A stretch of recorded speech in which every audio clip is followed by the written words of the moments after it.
Welcome to Testbook Tamil. Testbook ஆப்பில் TNPSC group 2க்கு state level free mock test conduct பண்ணுறோம். இந்த டெஸ்ட்டை நீங்கள் அட்டன் பண்ணணும்னா டெஸ்ட்புக் வெப்பு இல்லை ஆப்பில் டிஎன்பிசி குரூப் 2 டைப் பண்ணி டெஸ்ட் பேஜில் இதுக்கான லிங்க் இருக்கும். இதில் நீங்கள் ரிஜிஸ்டர் பண்ணி வச்சுக்கோங்க. இன்றைக்கி இந்த வீடியோவில் பூஸ்டர் சீரீஸில் பாலிட்டியில் ஒரு ஆர்டிக்கல் சம்மந்தப்பட்ட அமெண்ட்மெண்ட் ஆக்ட் சம்மந்தப்பட்ட ஒரு 30 கொஸ்டின் தான் அட்டன் பண்ணி பார்க்க போகிறோம். வாங்க பார்க்கலாம்.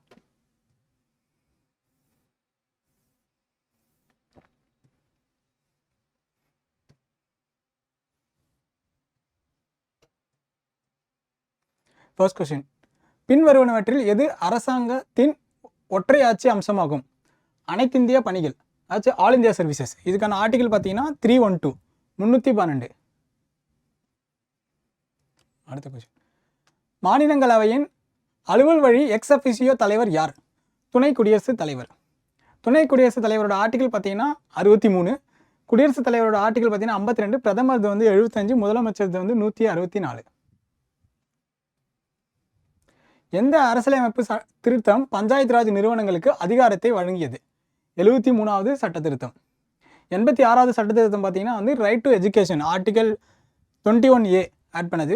71 மற்றும் 92 சட்ட திருத்தம் பார்த்தீங்கன்னா வந்து ஷெட்யூல் 8ல் லாங்குவேஜஸ்க்கான சட்ட திருத்தம், அஃபிஷியல் லாங்குவேஜஸ். பாராளுமன்ற உறுப்பினர்களில் எவரேனும் 0 நேரத்தின் போது ஏதேனும் கருத்துக்களை எழுப்ப விரும்பினால் அவர் பாராளுமன்றத்தில் டேஷுக்கு முன் அறிவிப்பை வழங்க வேண்டும். ஆச்சு பார்த்தீங்கன்னா பார்லிமெண்ட்டில் 2 செஷன் இருக்கும் ஒரு நாளைக்கு. 11 மணிலேருந்து 1 மணிக்கும் 2 மணிலேருந்து 6 மணிக்கும் இருக்கும். முதல்ல பார்த்தீங்கன்னா கொஸ்டின் ஹவர் ஸ்டார்ட் ஆகும், அதாச்சும் கேள்வி நேரம். அதுக்கப்புறம் தான் வந்து 0 ஹவர் பூஜ்ய நேரம் ஆரம்பிக்கும். இந்த பூஜ்ய நேரத்தில் ஏதாச்சும் கேள்வி கேட்கணும்னா அதை வந்து நீங்கள் 10 மணிக்கே முன்னாடி வந்து நீங்கள் சொல்லிடணும். அதுதான் இந்த கொஸ்டின். முன்னுரையில் தன்னுரிமை என்ற சொல் டேஷிலிருந்து எடுக்கப்பட்டன. பிரெஞ்சு அரசியலமைப்பு. முன்னுரை, முகப்புரை இதெல்லாமே பிரியாம்பிள் தான். அதில் தன்னுரிமை, லிபர்ட்டி, ஃபேட்டர்னிட்டி, ஈக்குவாலிட்டி இதெல்லாம் தான் வந்து பிரெஞ்சு அரசியலமைப்பிலிருந்து எடுத்திருக்காங்க. பஞ்சாயத்து சமிதியில் தலைமை அதிகாரி யார்? ஸோ வட்டார வளர்ச்சி அலுவலர். இந்திய அரசியலமைப்பின் எந்த திருத்தம் குறுகிய அரசியலமைப்பு எனப்படுகிறது? மினி கான்ஸ்டியூஷன் எதுன்னு கேட்குறாங்க. 42nd constitution amendment act. 86 ஏற்கனவே பார்த்தோம். 52ன்றது வந்து ஷெட்யூல் 10 ஆன்டி டிஃபெக்ஷன் லா, அது கட்சி தாவல் மற்றும் தகுதி இழப்பு. இந்திய அரசியலமைப்பின் எந்த பகுதியில் குடியுரிமை தொடர்பான விதிகள் உள்ளது? சிட்டிசன்ஷிப் எதில் இருக்குன்னு கேட்டிருக்காங்க. பகுதி 2 பார்ட் 2 ஆர்டிகல் 5லேருந்து 11 வரைக்கும். அரசியலமைப்பின் 280வது சரத்தின் கீழ் இந்திய நிதி ஆணையம் டேஷால் உருவாக்கப்படும். குடியரசுத் தலைவர். ஃபினான்ஸ் கமிஷன் பொறுத்த வரைக்கும் 2 ஆர்டிகல் 280, அதுக்கப்புறம் ஆர்டிகல் 281. ஃபினான்ஸ் கரண்ட்டாக வந்து 16th ஃபினான்ஸ் கமிஷன் இருக்குது. முதல் ஃபினான்ஸ் கமிஷன் எப்போ ஃப்ரேம் பண்ணாங்கன்னா 1951 ஃப்ரேம் பண்ணாங்க. பாராளுமன்றம் டேஷில் இருந்து தொடங்குகிறது. பார்லிமெண்ட் எப்போ ஸ்டார்ட் ஆகுதுன்னு கேட்குறாங்க. அதாச்சும் காலையில் 11 மணிலேருந்து 12 மணி வரைக்கும் கொஸ்டின் ஹவர், அதாச்சும் கேள்வி நேரம், அதுலேருந்து தான் தொடங்குகிறது. டேஷ் என்பது ஒரு நீதிமன்றத்தால் அதன் கீழ்நிலை நீதிமன்றம் அல்லது தீர்ப்பாயம் அல்லது பொது அதிகாரத்திற்கு தனது கடமையை நிறைவேற்ற வழங்கப்படும் ஒரு உத்தரவு. இது நீதி பேராணை. ஆச்சு பார்த்தீங்கன்னா ஃபண்டமெண்டல் ரைட்ஸில் 5 இருக்குது. Habeas corpus, mandamus, prohibition, certiorari, quo warranto. அதில் தான் இந்த கொஸ்டின் இருக்குது. பின்வருவனவற்றில் இந்தியாவில் அரசியலமைப்புக்கு உட்பட்ட பதவி இல்லாதது எது? ரிசர்வ் வங்கியின் ஆளுநர். மீதி எல்லாமே பார்த்தீங்கன்னா அரசியலமைப்பில் கொடுத்துருக்காங்க. ரிசர்வ் வங்கி ஆளுநர் மட்டும்தான் வந்து ஆர்பிஐ ஆக்ட் 1934 இருக்குது. ஆர்டிஇ சட்டம் 2009 என்பது இந்திய அரசியலமைப்பு பின்வரும் எந்த சட்டத்தின் அடிப்படையில் அமைந்துள்ளது? இது ஏற்கனவே பார்த்தது தான் ஆர்டிகல் 21A. அரசியலமைப்பு சட்டத்தின் எந்த பகுதியில் பொதுநல அரசு என்ற கருத்து கூறப்பட்டுள்ளது? டிபிஎஸ்பி எதுன்னு கேட்டிருக்காங்க. டிபிஎஸ்பி தான் இந்த கொஸ்டின். அரசின் நெறிமுறை கோட்பாடுகள், வெல்ஃபேர் ஆஃப் ஸ்டேட்.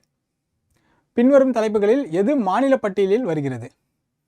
சுங்கவரி.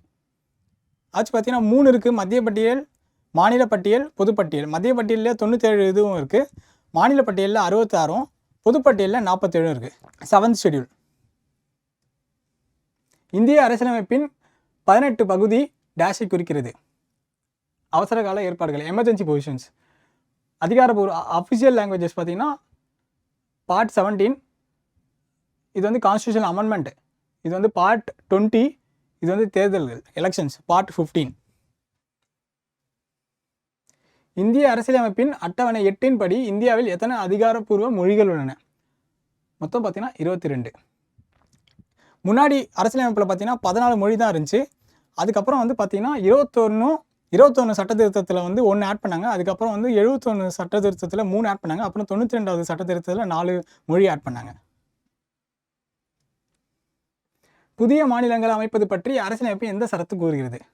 சரத்து 3, ஆர்டிகல் 3. அரசியலமைப்பின் 12வது அட்டவணை பின்வருவனற்றில் எதனுடன் தொடர்புகிறது?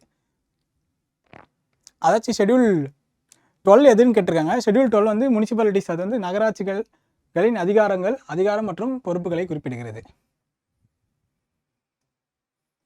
எந்த அரசியலமைப்பு சட்ட திருத்தத்தின் மூலம் வாக்களிக்கும் வயது 21 வயதிலிருந்து 18 வரை குறைக்கப்பட்டுள்ளது?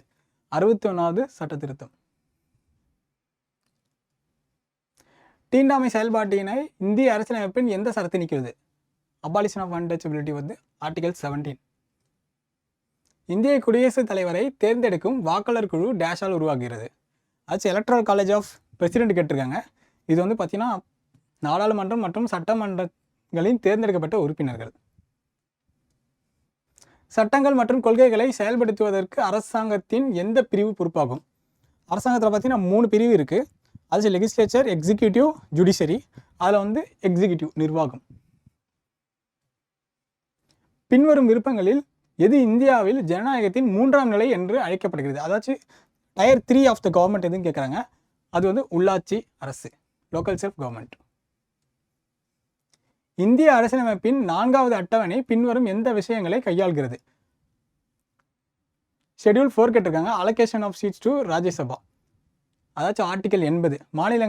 மாநிலங்களவையில் மாநிலங்களுக்கும் ஒன்றிய பிரதேசங்களுக்கும் இடங்களை ஒதுக்கீடு செய்தல். தேர்தல் ஆணையத்தின் தலைவர் டேஷால் நியமிக்கப்படுகிறார்? இந்திய குடியரசுத் தலைவர். தேர்தல் ஆணையர் பார்த்தீங்கன்னா வந்து அதே அந்த 61வது சட்ட திருத்தத்துக்கு அப்புறம் பார்த்தீங்கன்னா 2 தேர்தல் ஆணையரை வந்து நியமிக்கிறது வந்து கொண்டு வந்தாங்க. இந்திய அரசியலமைப்பு சட்டத்தின் எந்த சரத்தின்படி மாநில ஆளுநரால் முதலமைச்சர் நியமிக்கப்படுகிறார்? ஆர்டிகல் 164. 163 பார்த்தீங்கன்னா வந்து கவர்னரோட ப்ரொவிஷன்ஸ், கவர்னருக்கும் வந்து அந்த கவுன்சில் ஆஃப் மினிஸ்டர்ஸ்க்கும் இருக்கிறது. 165 வந்து பார்த்தீங்கன்னா அட்வொகேட் ஜெனரல் ஆஃப் ஸ்டேட். அரசின் நெறிமுறை கோட்பாடுகளின் கீழ் பணிபுரியும் உரிமையை இந்திய அரசியலமைப்பின் பின்வரும் எந்த சரத்து குறிப்பிடுகிறது? அதாச்சும் பார்த்தீங்கன்னா ஆர்டிகல் 41. இது டிபிஎஸ்பியில் இருக்குது, ரைட் டு ஒர்க். இந்திய அரசியலமைப்பு சட்டத்தின் கீழ் கண்ட சரத்துகளில் எது குடியரசுத் தலைவருக்கு அவசர சட்டங்களை வெளியிடும் அதிகாரத்தை வழங்குகிறது? அதாச்சும் ஆர்டினன்ஸ் கேட்குறாங்க. ஆர்டினன்ஸ் பார்த்தீங்கன்னா ஆர்டிகல் 123. இந்திய அரசியலமைப்பின் பிரிவு 15 எதனுடன் தொடர்புடையது? ஏற்கனவே பார்த்ததுதான், எலெக்ஷன்ஸ். ஸோ டெக்ஸ்ட் புக் ஆப்பில் இந்தமாரி பூஸ்டர் சீரிஸ் அவைலபிளாக இருக்குது. இதை நீங்கள் அட்டன் பண்ணி உங்களோட எக்ஸாமோட ரிவிஷனுக்கு யூஸ்ஃபுல்லாக இருக்கும். செக் பண்ணி பாருங்கள்.